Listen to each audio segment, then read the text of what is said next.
Hello friends, आप सभी का एनजीओ पायलट के यूट्यूब चैनल में स्वागत है।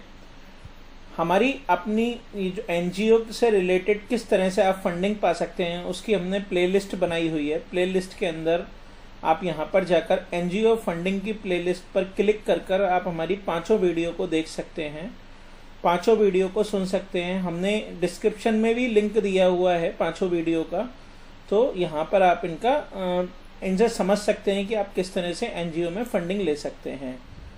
आज की इस वीडियो में हम देखेंगे कि अपना एनजीओ के अंदर जो हमारा फंडिंग का सीरीज चल रहा है उसके अंदर हम सीएसआर के थ्रू किस तरह से फंडिंग लेने वाले हैं, इसमें हम इस वीडियो के अंदर डिटेल डिस्कशन करने वाले हैं। तो किसी भी सोसाइटी, सेक्शन 8 कंपनी और ट्रस्ट के लिए फंडिंग लेने के लिए 2021-22 से एक फॉर्म भरना मैंडेटरी है, जो कि कहा जाता है CSR 1 फॉर्म, जिसकी आईडी आपको कोड करना मैंडेटरी है अगर आपको कोई CSR फंडिंग लेनी है। तो सबसे पहले आपको वो अप्लाई करना होगा। सेकंड, आपको ये देखना होगा कि आपको किन कंपनियों से CSR फंडिंग मिल सकती है। तो जिन लोगों को मैंडेटरी फंडिंग करनी होती है सेक्शन नंबर 135 कंपनीज एक्ट के अंदर, वो कंपनियां होती हैं जिनकी टर्नओवर 1000 करोड़ से ज़्यादा होती है, नेटवर्थ 500 करोड़ रुपए से ज़्यादा की हो और प्रॉफिट जो है वो 5 करोड़ से ज़्यादा का हो। तो अगर कोई इस तरह की कंपनी आपके लिंक में है, कोई चीज़ें हैं जो आप जानते हैं, तो आप उस कंपनी को अप्रोच कर सकते हैं CSR करने के लिए। CSR कंपनी जो करने वाली है उसका भी एक क्राइटेरिया होता है, उसकी भी एक पॉलिसी होती है। पॉलिसी आपको कंपनी की वेबसाइट पे मिल जाएगी। हो सकता है कि वो पॉवर्टी में डील करना चाहती हो सकता है कि वो एजुकेशन में काम करना चाहते हो सकता है कि वो हेल्थ में काम करना चाहती हो।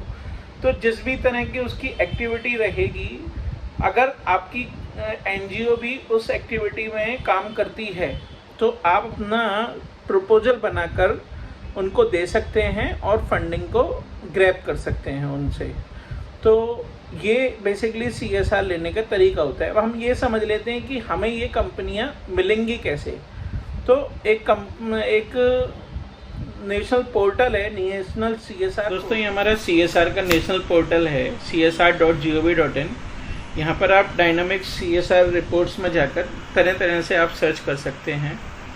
आप स्टेट वाइज चेक कर सकते हैं कि कौन कौन सी कंपनियां एग्जिस्ट करती हैं। थिंक 41 के बाद आप इसमें रिपोर्ट डाउनलोड करेंगे।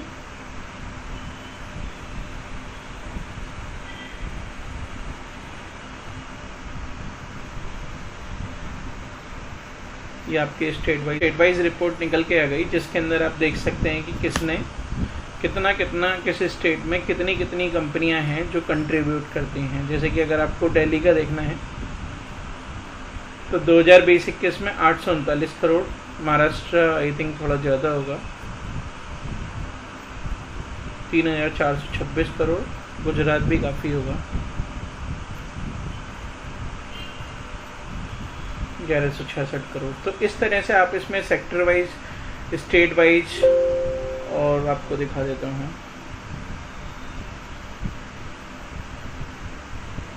Company wise. यहाँ पर कंपनी वाइज भी जा सकते हैं कि आपको कोई टाटा की कंपनी में देखना है कि उन्होंने कितना किया है, तो आप इस तरह से उनको निकाल कर देख सकते हैं। नीचे कैप्चा उसी प्रोसेस को फॉलो करके डालेंगे और इस तरह से आपको अपनी CSR की डिटेल मिल जाएगी कि कौन सी कंपनी किस में कंट्रीब्यूट कर रही है।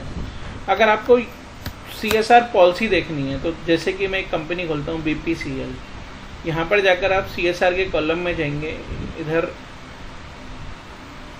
पॉलिसी, इनका पॉलिसी से आपको ये मिलेगा कि ये किस एरिया में काम करना चाहते हैं, किस एरिया में काम कर रहे हैं, इनका विजन क्या है।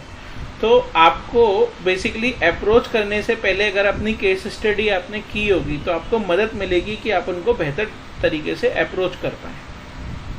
तो नेक्स्ट आपको क्या करना है कि अपने जो लीगल डॉक्यूमेंट्स हैं, जैसे कि रजिस्ट्रेशन होगा आपका, सोसाइटी, ट्रस्ट या सेक्शन 8 कंपनी कुछ भी होगा, एनुअल रिपोर्ट होगी, FCRA 12A, ATG, इन सब की कॉपी आपके पास होनी चाहिए।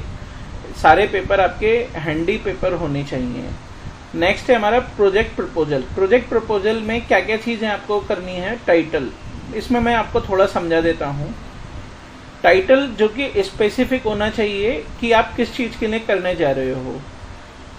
आप फंडिंग एजेंसी को अगर अप्रोच कर रहे हो तो आपका सेकंड पॉइंट होना चाहिए कि आप फंडिंग एजेंसी को वो आपको फंडिंग क्यों दे, आप ऐसा क्या करेंगे।